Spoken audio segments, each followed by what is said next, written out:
Si te gustó este episodio de Escándalo Mexicano, hay más episodios ya disponibles en Amazon Music. Solo tienes que descargar la app. Es gratis.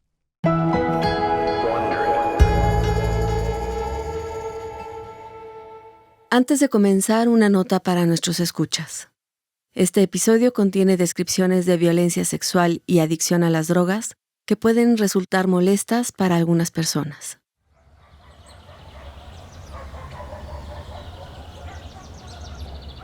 Es una mañana de 1997 en Cuernavaca, Morelos. Blanca Estela Lara sale a su caminata cotidiana, su manera de hacer ejercicio. Blanca Estela tiene una pareja, pero la ve poco. Su vida está dedicada a sus hijos, Omar, Raúl y Cristian. Los dos últimos, producto de esa larga relación que inició 25 años atrás en Tijuana, con José Rivas, quien había adoptado a Omar, el primero, que venía de otra relación. Blanca tenía 19 años cuando lo conoció. Rivas, 56. José Rivas trabaja mucho y siempre viaja. En todos estos años le ha dicho que ha trabajado en la petrolera Shell Internacional. Luego dijo que era de la CIA. A veces decía que era detective privado. Esa fue parte de la explicación que le dio Rivas hace muchos años a la hora de registrar a sus hijos con otra acta de nacimiento que lo identificaba como González. Pero al final, él decidió que lo llamaran Raúl Rivas Lara. Pero eso había sido hace muchos años. Y más allá de algunos problemas a la hora de sacar pasaportes, para los múltiples viajes de la familia por el mundo, ya no importa. Esa mañana, sin mayores preocupaciones, Blanca camina por las calles de Cuernavaca. Ahí, donde vive hace muchos años. Esa mañana, su pareja, el padre de sus hijos, está en Nueva York. Eso le ha dicho. Blanca pasa por un puesto de periódicos y se detiene a ver las revistas y los diarios. Algo no le cuadra. En la portada de la revista Contenido está la fotografía de su pareja, el papá de sus hijos. Debajo de la foto dice: ¿quiénes son los legionarios de Cristo? Blanca la compra y empieza a leer. No puede creerlo. Me quedé sorprendida. En la noche él me llama por teléfono, le dije, oye, ¿qué pasa? Que hay una revista así, que es el Contenido, y sales tú. Y dicen estas cosas, te acusan de X, de abusos sexuales, de muchísimas barbaridades. No, pero ¿cómo puede ser eso? Realmente él lo negó, ¿no? Pero dice, ahorita voy para allá, dice, tomo el primer vuelo que encuentre y me voy para México. Fue cuando yo me enteré. Pero antes de tomar ese vuelo, Rivas habla con su hijo Raúl y le da instrucciones. Y me dice, Raúl, te voy a mandar en un sobre dinero con el señor Antonio para que vayas a recoger, vayas a todos los puestos de revistas de Cuernavaca y las compres. Y así fue. Llegó el señor Antonio con un sobre de dinero, rento un taxi, compro todas las revistas, las que pude, porque las personas me decían, oye, pues ¿por qué quieres tantas, no? Le digo, bueno, pues te las estoy comprando. Entonces, lo que pasa, llega él, manda a Antonio, el señor Antonio, con maletas, le lleno las maletas con las revistas y se las lleva. Ni Blanca, ni Omar, ni sus hermanos pueden entender lo que leen en aquella revista. Su padre es un hombre dedicado a ellos, amable con todo mundo, el mejor amigo de los vecinos. Aunque ese día Omar entiende algunos episodios de su vida, como cuando salían a un lugar público y la gente se le acercaba a su padre y le decía, padre. Y Raúl Rivas prefería salir de ese lugar con su familia. O como cuando un día, cuando era joven, Omar le dijo a Rivas que quería ser padre, sacerdote, y la respuesta fue una risa a carcajadas. Pues ¿de cuántos hijos quieres ser padre, mijo? Pero ese día, cuando lee la revista que habla de un hombre que abusa de niños y jóvenes, Raúl sabe que hay una parte que es cierta. Mi primer abuso sucedió cuando yo tenía 7 años de edad, en Colombia. Yo estaba acostado con él, como cualquier niño, como cualquier hijo de familia, con su padre a esa edad. Me baja mi calzoncillo y me intenta violar. Por instinto humano, pues reaccionó y me muevo. Se da cuenta, no me forza, pero tan fue el impacto, Carmen, que hasta el día de hoy recuerdo que desayuné ese día. Y bueno, ese fue el primer abuso en Colombia, y de ahí ya empezaron todos los abusos. Hubo abusos muy fuertes, hubo abusos sexuales en Madrid. Hacía que lo masturbáramos, que le sacáramos fotos masturbándolo. Él se quedaba con unas fotografías, se hacía el dormido y nos decía que su tío le hacía lo mismo, que ensayáramos con él. Su hermano Omar y él habían sido abusados por su padre. El hombre que no era José Rivas, ni Raúl Rivas, ni Raúl González.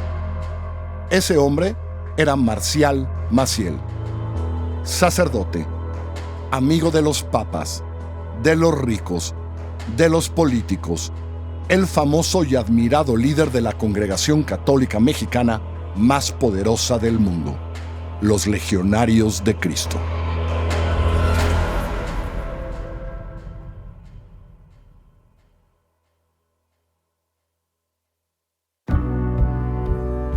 Para Wondery, soy Carlos Puch y esto es Escándalo Mexicano.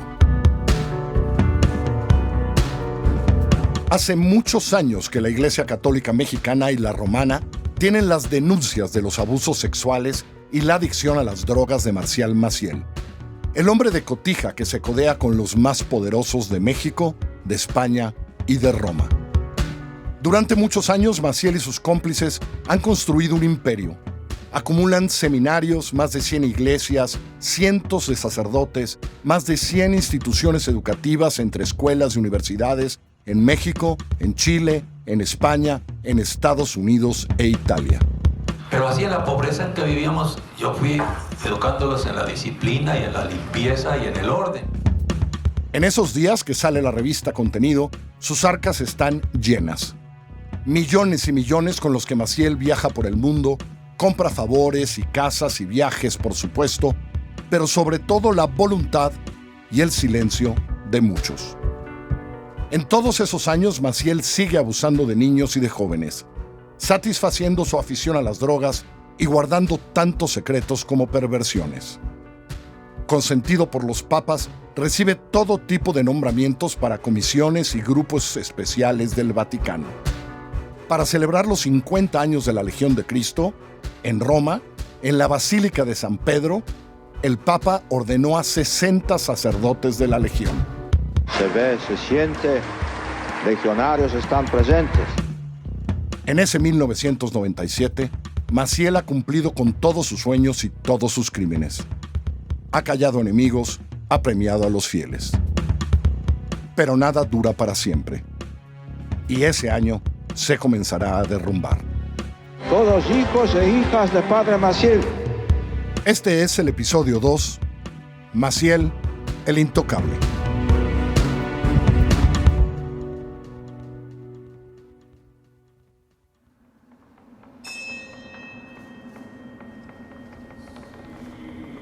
Es el 11 de octubre de 1956, cuando el Vaticano instauró la averiguación por denuncias sobre prácticas de drogadicción de Marcial Maciel. Lo han desterrado de Roma y han nombrado provisionalmente al padre Luis Ferreira como superior de la Legión. Ferreira, el autor de aquella carta de denuncia que le contamos en el primer episodio. Ese día, Maciel llama al padre Alejandro Espinosa, uno de sus cercanos, y entre abrazos y lloriqueos le dice: «No hables de mi enfermedad ni de las medicinas, mucho menos de las inyecciones. Recuerda, ni viste, ni sabes, ni oyes». Espinosa le asegura su lealtad, impotente para hacer otra cosa. Eres muy noble, Alejo. Te salvará tu nobleza. Unos días antes, todos los novicios habían sido citados para advertirles que vendrían investigadores a interrogarlos. Eran, les dijeron, enemigos de la iglesia. Tenían todos que callarse, que ser fieles al fundador. Un hermano le avisa a José Barba, seminarista mexicano, que ya le toca testimoniar. En el camino se topa con el importante legionario, el padre Arumí, quien le advierte: usted bien sabe que vienen con malas intenciones. Barba le dice que no entiende. Si el Papa era el jefe supremo de la iglesia y por tanto de la legión, ¿cómo es que mandaban a enemigos a hablar con ellos? Obre conforme su conciencia, le dice Arumí. La de Barba estaba definida. Le hacen escribir su nombre en una libreta y después el investigador le hizo jurar sobre un crucifijo que dirá solo la verdad. El investigador no le hace una sola pregunta directa sobre abusos sexuales ni sobre el uso de drogas del padre Maciel. Cuando me preguntaron qué pensaba yo del padre Maciel, yo respondí que era un santo. Esto fue más de un año y medio después de lo que me había pasado. Y me preguntó por qué creía yo que era un santo. Y le dije que porque sufría mucho, tenía grandes dolores y los llevaba con esfuerzo. ¿Y cómo sabía yo esto?, me preguntó. Entonces yo le dije, pues lo he visto, lo tienen que inyectar, sufre mucho en la enfermería. Y en cuanto mencioné la palabra enfermería, vi inmediatamente el interés que esto le provocaba. Quiere decir que ya tenía buena información y en ese momento yo empecé, como he dicho en mi testimonio, a echarme hacia atrás, a mentir. Otro seminarista, José Antonio Pérez Olvera, cuenta así su interrogatorio. Mi entrevista con el sacerdote que me asignaron fue breve y escueta. ¿Sabes?, me preguntó, ¿a las penas que estás expuesto si no dices la verdad en lo que voy a preguntar? A mi contestación negativa respondió que la excomunión era ni más ni menos lo que me esperaba si no decía la verdad. Después de extender solemnemente la mano ante un crucifijo y después de protestar que diría la verdad solamente, como por arte de magia, como si ya supiera algo de antemano, el padre visitador me hizo una sola pregunta. ¿Alguna vez el padre Maciel te hizo alguna cosa indebida y te dijo que no se lo dijera a nadie, ni en confesión? La respuesta escueta y seca de mi parte fue un rotundo no. Me sentí orgulloso de mi fidelidad al padre Maciel. Él estaba por encima del derecho canónico, por encima de la iglesia, de sus preceptos, de su magisterio. Él se desayunaba diariamente con el Sagrado Corazón. Sin embargo, mi conciencia implacable no me dejaba dormir. Algo andaba mal. Canónicamente, yo ya estaba excomulgado. Todos mienten para proteger a Maciel. Décadas después se han preguntado por qué. Es cierto que las reglas de la Legión prohibían claramente hablar mal de los superiores, que algunos de los cómplices de Maciel habían amenazado claramente a los implicados de consecuencias terribles si hablaban. La ayuda dada a Maciel de parte de los investigadores que hicieron preguntas abstractas que nunca indagaron directamente sobre el sexo o la dolantina, ayudaron. Y por último, la acusación de Maciel contra su denunciante, el padre Ferreira, de que era él, Ferreira, el que había cometido actos de pederastia. Después de poco más de 2 años de destierro y suspensión de cualquier contacto con sus discípulos, suspensión que, por cierto, Maciel había transgredido en multitud de ocasiones, los investigadores entregan sus reportes en forma de cartas. La clave de lo que sucederá se encuentra en el reporte que hace el padre Domenico Mozzicarelli, de la Oficina de Visita Apostólica, y que resume las cartas de los demás visitadores y de un consultor externo. Dice que si en el estado de cosas podría parecer oportuno alejar definitivamente a Maciel del gobierno de la Legión, no parece aconsejable por 2 razones. Por una parte, se teme no poco la reacción de parte de los alumnos, que ellos lo tienen en alta estimación y esperan vehementemente que regrese. Y por otra parte, ¿cómo podía sostenerse el instituto sin la acción de Maciel? Con los réditos de los bienhechores no se puede subsidiar. ¿Cuánto dinero era necesario conseguir para sustituir al padre Maciel? Esta, dice el reporte, es una grave cuestión a la que no tengo una respuesta adecuada. La propuesta de Mosicarelli pide mayor supervisión externa de la Legión, vigilancia sobre las actividades de la Orden y de Maciel, el nombramiento de un Consejo General para que se supervise. A Maciel solo le prohíben asumir la dirección espiritual o actuar de confesor de los miembros de la congregación. El reporte lo firma Domenico Mosicarelli el 10 de septiembre de 1958. Maciel la ha librado. Es la hora de seguir la construcción de la Legión.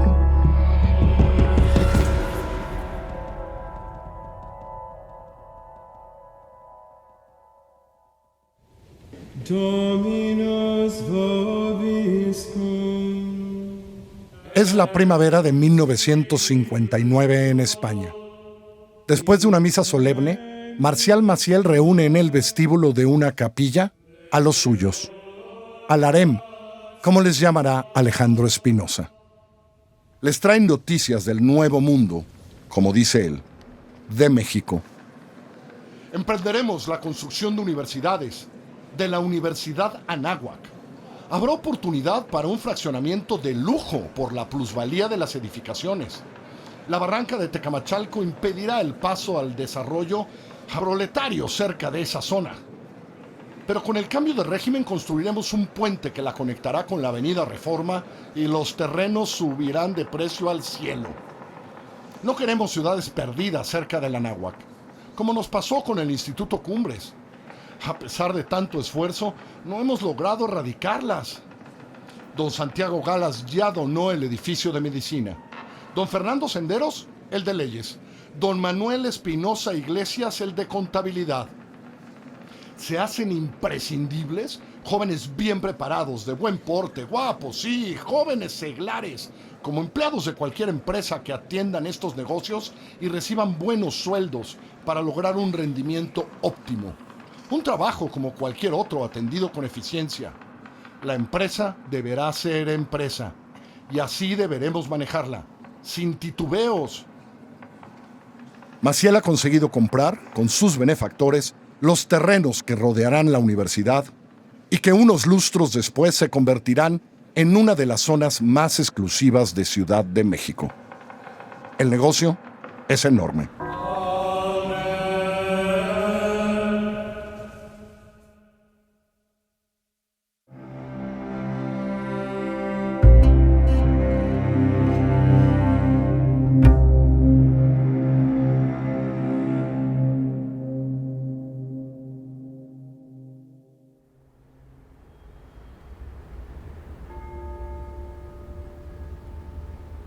Es el 13 de agosto de 1959. Marcial Maciel firma una carta para Félix Alarcón, a quien por muchos años fue su más cercano confidente. Carísimo hermano Félix, le llamaba. Algo, sin embargo, ha llegado al conocimiento de Maciel sobre lo que hizo Félix cuando llegó la investigación de Roma. Unida a mi personal observación a las impresiones que sobre usted me dio el reverendo padre Lagoa en Roma y el reverendo padre Arumí en Salamanca, últimamente me parece estar ciertamente ante el caso de un religioso desorientado en puntos básicos de la vida religiosa de la Legión. El tipo de religioso que solamente es capaz de actuar aquellos ministerios que le complacen y que pueden acarrear alguna satisfacción a su vanidad. Eso no es lo que conviene a la Legión, y muchísimo menos después de la prueba que acaba de sufrir. En la vida, mi querido padre Félix, se encuentran psicologías que con un trabajo positivo y continuando se pueden rectificar y encauzar. Pero sin esto, y puestos, por otra parte, en circunstancias que puedan agravar los aspectos negativos de su temperamento, llegan a desorientaciones de carácter alarmante. Supuesto todo esto, yo lo invito cordialmente a considerar con toda detención y delante de Dios si no sería el caso de que usted abandone el estado de vida religiosa que le exige humildad, profunda unidad a una obediencia pronta, ciega, alegre y heroica. Después de esa carta, Maciel se entera que Alarcón quiere dejar la legión, pero no dejar el sacerdocio. Vuelve a escribir y le advierte: dado el ambiente que existe en los países latinoamericanos, yo considero que de ninguna manera le convendría ir como sacerdote secular y ordenarse allá abajo bajo el patrocinio de algún obispo. Igual actúa un par de años después contra Alejandro Espinosa, uno más de sus víctimas de abuso sexual, por mucho tiempo cercanísimo a Maciel, pero que ya había dejado la legión por el abuso. Él ejercía en mí un dominio muy especial. Y en esa entrevista que tuve, cuando supo que le dije que sí, que iba a hacer una novela, me dijo que él me la podía pagar, pero que tenía gentes que me podían dañar, me podían hacer un daño muy grave, que dice que con la mano en la cintura me podían desaparecer, y a pesar de que él me quería tanto, porque él me seguía queriendo, pero él no iba a poder detener a esa gente, y que me podían desaparecer simplemente para agradarle a él, pensando que le agradarían. Sí, siempre ha existido temor. Incluso determiné que algún día, cuando yo hiciera estas revelaciones por medio de una novela o de cualquier otra manera que se presentara, había que tener precauciones, pero el temor siempre existe. Maciel necesita volver a ejercer su autoridad total sobre la legión. Recordarles a todos esto: Dios va dando los pasos en la realización de su obra a través del instrumento que él escogió, que soy yo.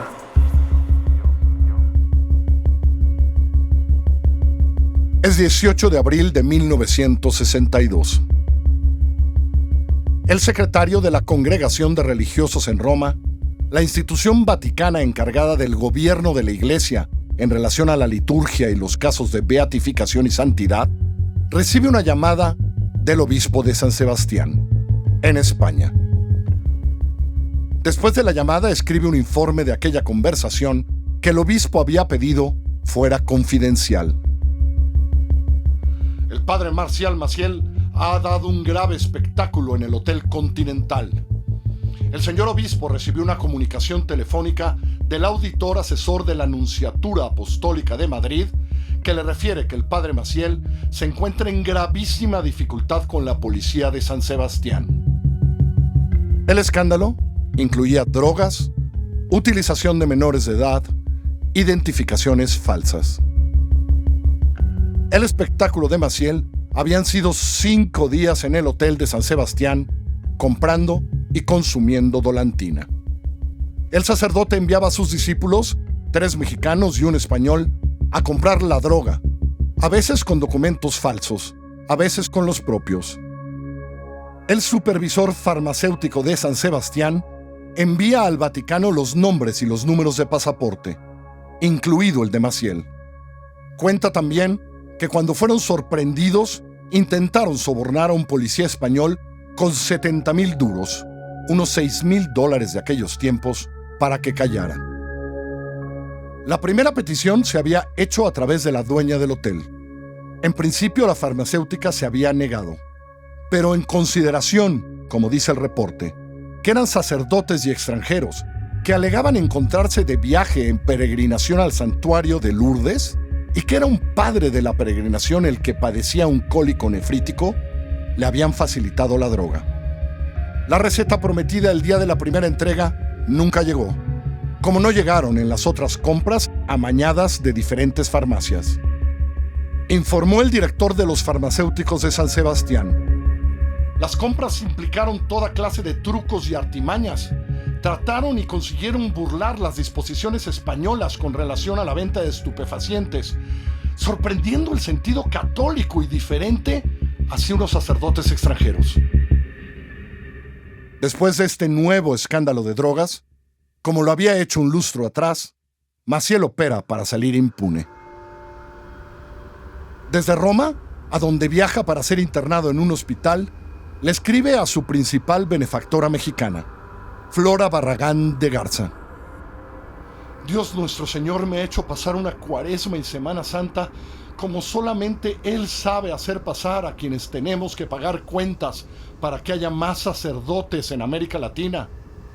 Con la reserva y la intimidad que solo a la madre se le puede comunicar, le diré que el profesor de urología de la Universidad de Roma se determinó a operarme en vista de que el cólico se me había fijado de una manera insospechable. En esa carta, Maciel le dice a la señora Barragán que en el hospital lo han visitado el vicario de Roma, el prefecto de la Sagrada Congregación de los Religiosos y el secretario de Estado del Vaticano. En México le tienen compasión. En Roma hace política. Un documento de julio de 1964 en el Vaticano describe el resultado de la maniobra de Maciel. Cuenta que después del escándalo de San Sebastián, la recomendación de la congregación es deponer al padre Maciel de su cargo de superior de su congregación, los legionarios y su exclaustración, además de nombrar otro superior tomado fuera del instituto. La recomendación está lista para ser presentada al Papa el 18 de mayo de 1962. Pero según también cuenta el documento, la audiencia no se realizó porque en el entretiempo hubo una intervención de la Secretaría de Estado.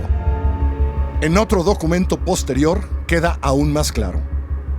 La Sagrada Congregación de Religiosos no pudo proceder más allá en relación al padre Maciel por motivo de recomendaciones e intervenciones de altas personalidades. Maciel parece intocable.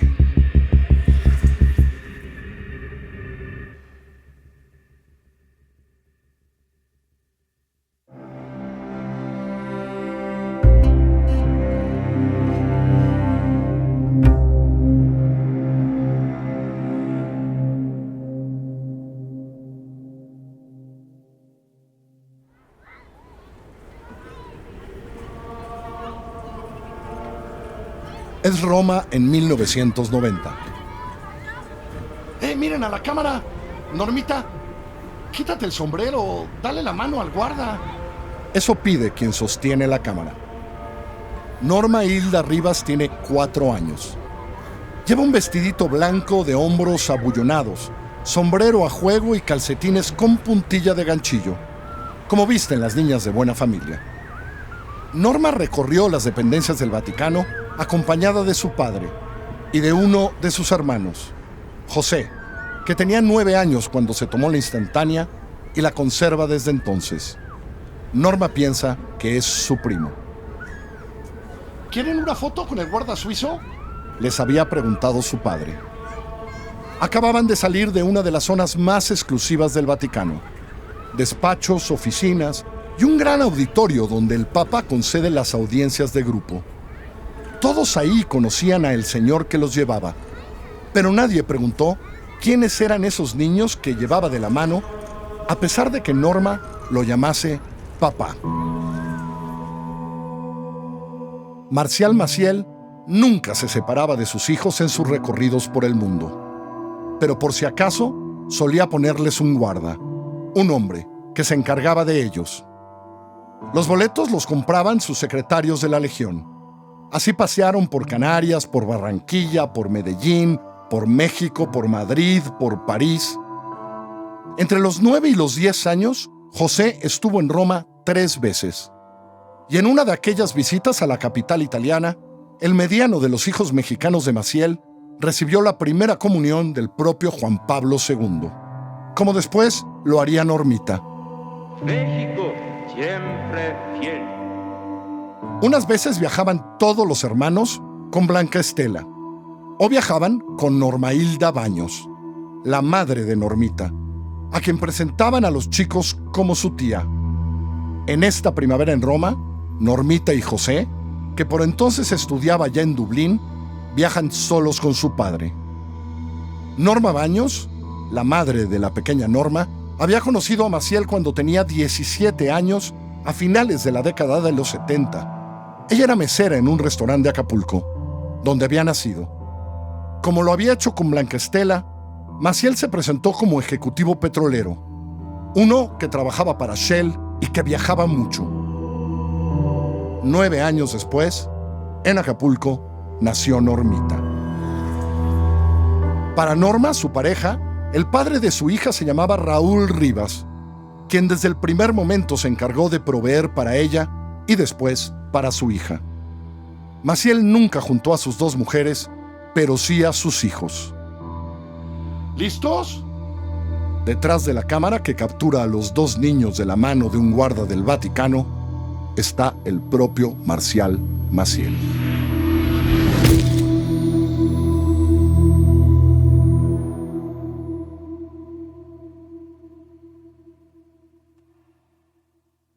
Es marzo de 1995. Han pasado unos días del funeral del padre Fernández Amenábar. Aquel día en que Alberto Atié ha dicho frente a los asistentes que el padre ha perdonado, pero pide justicia. Aquella tarde en que algunos se le acercaron a decirle que sabían de qué hablaba y que querían reunirse con él. Ese día, ese marzo, Atié está con José Barba, aquel seminarista que, incómodo, había mentido en 1958 sobre los abusos y excesos de Maciel.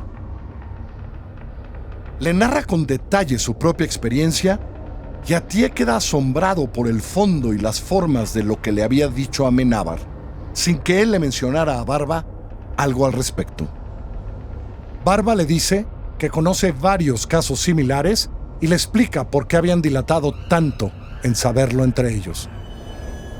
Tardaron casi 40 años en tener la osadía de compartirlo, venciendo una serie de miedos, atavismos, complejos y traumas por las formas en las que el padre fundador había tratado a cada uno dentro de la congregación. ¿Cómo? ¿Tú también? Era una pregunta recurrente entre ellos cuando se descubrían implicados en la misma doble y contradictoria relación con Maciel. Barba le cuenta a Atié cómo habían fracasado en todos sus intentos de ser escuchados por las autoridades de la Santa Sede, obispos, cardenales y todos los papas desde Paulo VI. Ninguna respuesta desde el interior de la iglesia. Ni siquiera éramos escuchados por la institución a la que nuestros padres y luego nosotros le entregamos incondicionalmente nuestras vidas, que habían sido destrozadas impunemente. Hemos tomado la decisión de salir a los medios, de hacer todo esto público. Esto le dice Barba a Atié. La decisión la habían tomado en 1994, cuando el Papa Juan Pablo II le había hecho un reconocimiento al padre Maciel, señalándolo como guía eficaz de la juventud, por haber puesto a Cristo como criterio, centro y modelo de toda su vida y labor sacerdotal. Eso había dicho Juan Pablo II. Nos preocupa que lograra tales reconocimientos por parte de la autoridad máxima de la Iglesia, a pesar de la cantidad de información que le hemos hecho llegar a la Santa Sede sobre lo que hace nuestro fundador. El Papa debe conocer el caso, insistía José. Algunos han informado a la Santa Sede y a él personalmente. Varios obispos han presentado informes sobre él. Tal vez si hacemos algo desde fuera le pongan atención al caso y hagan algo. Es un domingo 23 de febrero de 1997. En el periódico The Hartford Courant, en Estados Unidos, la portada es una nota firmada por Gerald Rayner y Jason Berry. Dice la cabeza: el líder de una orden católica mundial es acusado de un historial de abuso. Dice la nota: el reverendo Marcial Maciel Degollado, líder de los Legionarios de Cristo, niega por medio de su orden religiosa haber sostenido relaciones sexuales de cualquier tipo con ninguno de los niños bajo su cargo o haber cometido cualquier otra de las impropiedades alegadas. Después de décadas de guardar silencio, 9 hombres han acusado al dirigente de una orden católica, romana e internacional de haber abusado sexualmente de ellos en su niñez y juventud, cuando estudiaban para ser sacerdotes. En entrevistas concedidas en Estados Unidos y en México, dichos hombres revelaron que el reverendo Marcial Maciel Degollado, fundador de los Legionarios de Cristo, abusó de ellos en España e Italia durante las décadas de 1940, 1950 y 1960. Varios informaron que Maciel les decía que contaba con el permiso del Papa Pío XII para buscarlos sexualmente, con miras a aliviar un dolor físico. Entre los acusadores se encuentran un sacerdote, un consultor, un profesor, un ingeniero y un abogado. Varios de ellos, en sus 50 o 60 años de edad, lloraron durante las entrevistas realizadas. Todos mencionaron que los sucesos aún los atormentan. Añadieron que se atreven a presentar su denuncia pública ahora porque el Papa Juan Pablo II no respondió a las cartas que 2 sacerdotes le enviaron por canales religiosos en 1978 y en 1989. Cartas en que solicitaban una investigación. El escándalo y el derrumbe del criminal ha comenzado.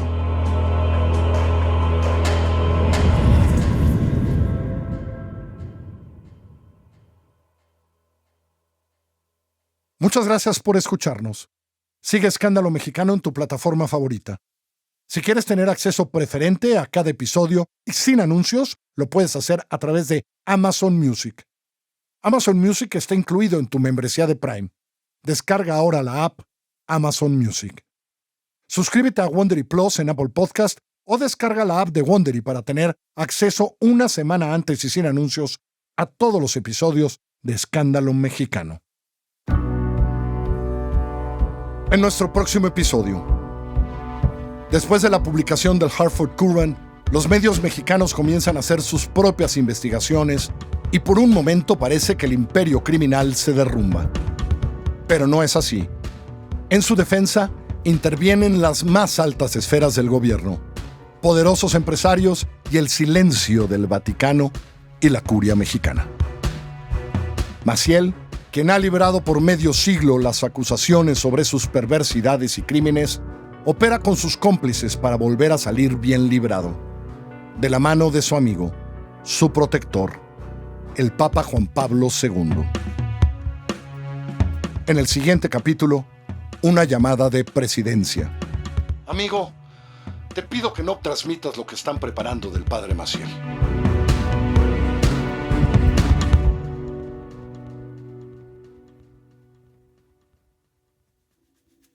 No podemos saber si las conversaciones que aquí le contamos sucedieron exactamente como están narradas en este episodio, pero todas están basadas en las fuentes que consultamos para la escritura de este guión. Para esta temporada ha sido fundamental la investigación de Fernando M. González sobre Marcial Maciel, el libro firmado por él, así como el firmado con José Barba y Alberto Atié, La voluntad de no saber, así como la página web del mismo nombre, donde han depositado todos los documentos del caso. Hemos también acudido a los documentales de CNI Canal 40, al trabajo de Carmen Aristegui, incluido su libro, al de Raúl Olmos sobre el imperio financiero de los legionarios y a los de Jason Berry y Gerald Renner, los 2 periodistas que primero sacaron a la luz las perversidades del padre Maciel. También ha sido importante el libro de Alejandro Espinosa, El Legionario, así como la investigación hemerográfica en varias publicaciones mexicanas y del extranjero. Además del reportaje de elmundo.es sobre la mujer de Maciel y del diario El Mundo en España sobre una de las mujeres de Maciel. Escándalo Mexicano es una serie producida por Puro Contenido y Así Como Suena. Carlos Puch, yo, soy quien la conduce. Giselle Ibarra es la productora ejecutiva. Esta temporada está escrita por mí, Carlos Puch, y está editada por Salvador Camarena, Galia García Palafox y María Scherer. Mariana Marín es asistente de investigación y la encargada de verificar los datos. Hugo Santos Quevedo está a cargo del diseño sonoro. La música es de Patricio Mijares. Producción Carlota Aparicio y los productores ejecutivos son Sarah Barrett, Jessica Radburn y Marshall Louis de Wondery.